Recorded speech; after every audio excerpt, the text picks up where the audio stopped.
Hello, hello, and welcome to 2026 and the Yes You Are Brave podcast. I'm Pani, your host. Are we so excited to be in 2026 or what? Super excited that you are here, and let's jump in and let's talk brave, because why not? All right, so this year I want to ask you the question is, who are you becoming in this new year and who are you leaving behind? It's kind of a new way that I want to talk about looking at goals and things for the new year, because I feel like a lot of us, there's like this general consensus that New Year's resolutions are kind of stupid and nothing ever comes of them. And I've tried a lot of different ways to do the new year and to do goals and those type of things. And I feel like, well, I've gotten closer. None of them have really hit home yet. But this year I want to try something new, and I wanted to run it by you of like a new way of looking at goals, right? Maybe a little bit of courage in setting a little more gentle goals, I guess you could say. So I want to talk about like, who are you becoming? But first, who are you leaving behind?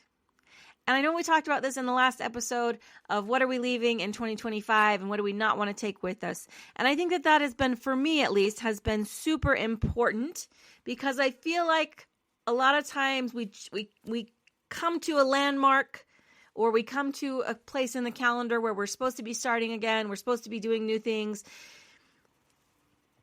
and we just jump right in with all of these things that we need to do.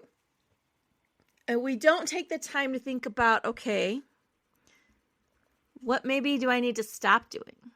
Sometimes we need to let go of things. We need to make space in our lives for other things. We want to do the good things. We want to jump in. We want to exercise an hour every day. We want to start eating completely right. We want to do all of those things, but there's just not room in our lives and in our minds for those things yet.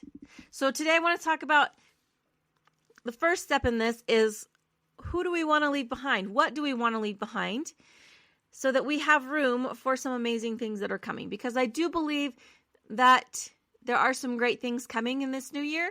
Will there be challenges? Will there be difficult things? Abso-freaking-lutely.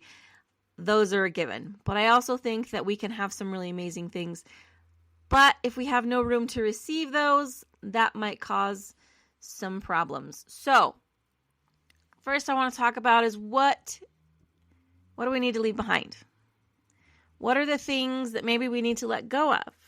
And I know that I've talked about this a lot lately, but I feel like it has been a theme for me of what am I holding on to that is keeping me from, one, being present, and two, being able to do things the way that I really want to.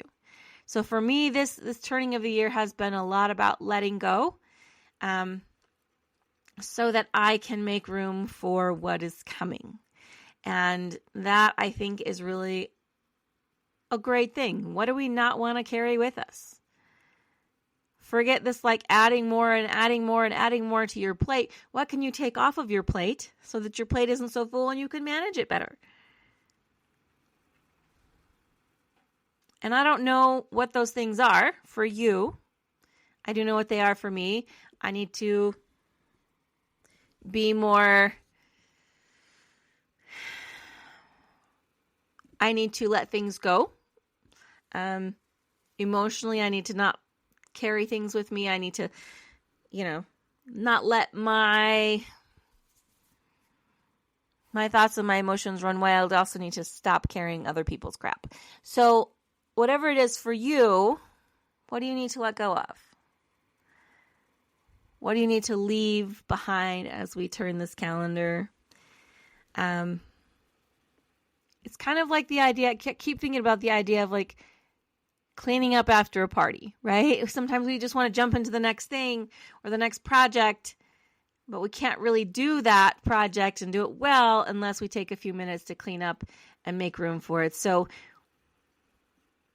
I want you to think about that as you're jumping into goals, as people are asking you what you want to accomplish this year. And just be honest, like what do you need to leave behind so that you can make room for good things to come? Kind of, how do we need to empty this backpack? so that we can put good things in it that are coming this next year. Also, I want to encourage you to be super intentional about things. I know sometimes it's really tempting to be like, oh, if this is like in a perfect world, this is everything that I would love to accomplish. Forget the fact that I only have 24 hours in a day and I have all these other things I'm already doing, and we pile a million things on and we never get to any of them. And a lot of times for most of us, that's pretty discouraging. So be intentional about what you want to do with your new year, with the new things coming up. And then when you set the goals, like I said, I'm not really setting goals this year. I'm being more of for me, this year is about letting go of things that need to be let go of. And it's about building habits for me personally. Whatever it is that you decide, make sure that you're intentional about it and that you are setting goals that are realistic. I want to say this in a way that that is nice, but also I don't want to mince words and give people an out. So be realistic. Okay, ask yourself, what can I realistically accomplish this year? What can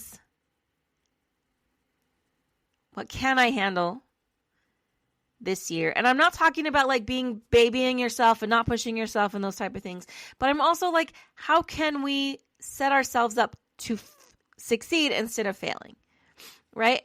If we just pile everything that we want to do into one year and we want to do this and we want to do that, and I think back to New Year's resolutions from when I was a teenager, and this year I want a 6-pack and I want to be able to play this and I want to do that, and just crazy unrealistic goals. But so I'm not saying don't push yourself, but how can you be gentle and loving, okay, and practice maybe a little self-compassion this year with what you're actually capable of? And I say that because there are lots of people that every year is different, right? Some years we are surviving, and that is okay. Some years there is nothing but survival after the first of the year. I've had those years where the thought of making goals, the thought of trying to do anything but survive was just too much.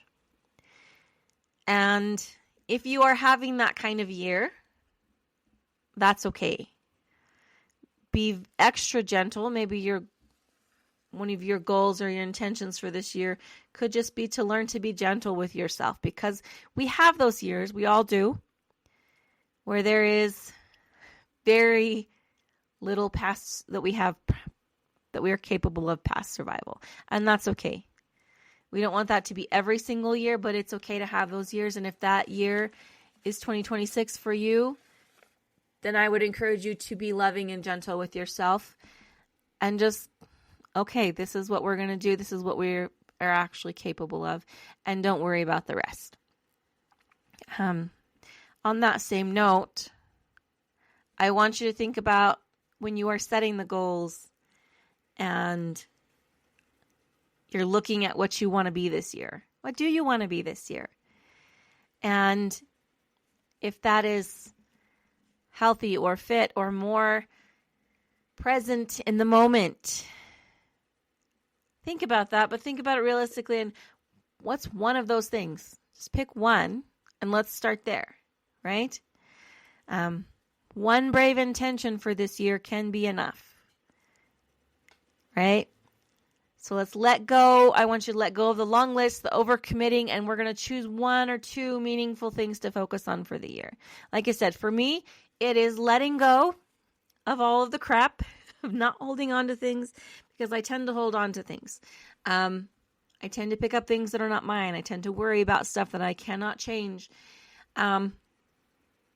So for me, it's going to be letting go and also building little habits one step at a time. So I want to be the kind of person that shows up. I want to be the kind of person that can be counted on But I also want to be that not just for other people, because I'm really good at showing up for other people, but I want to be that for myself as well. So this year for me is letting go and just building those sustainable habits. And I realize that those are not very sexy goals. Sometimes the things we really want and we really need, maybe not that we want, but that we really need, are not necessarily the big flashy goals, the big flashy things that are just all about improvement and blah, blah, blah. And we're pushing hard and we're being this and sometimes it is I just need to show up and I need to continue to do what I'm doing. The other thing is, if you were doing really well last year, there's nothing that says you have to new year means we have to do everything completely different. If there are things that are working, bring those with you, right? There's habits that I've spent most of 2025 building that are really great habits and they're really good things. And all I want to do with those in 2026 is keep showing up and being consistent. So that's okay too. Remember that your year and your goals, they don't have to look like everybody else's. They just need to work for you. Yes, by all means, push yourself if it's possible. If it's not possible, as in if it's one of those years where you're just going to be surviving, then be gentle and be loving with yourself. Do what you can and don't worry about the rest. But this year, as we think about setting goals and this new year and what we want to accomplish and what we want to do, maybe we look at it through the lens of who do you want to become this year and who are you leaving behind? What are you leaving behind?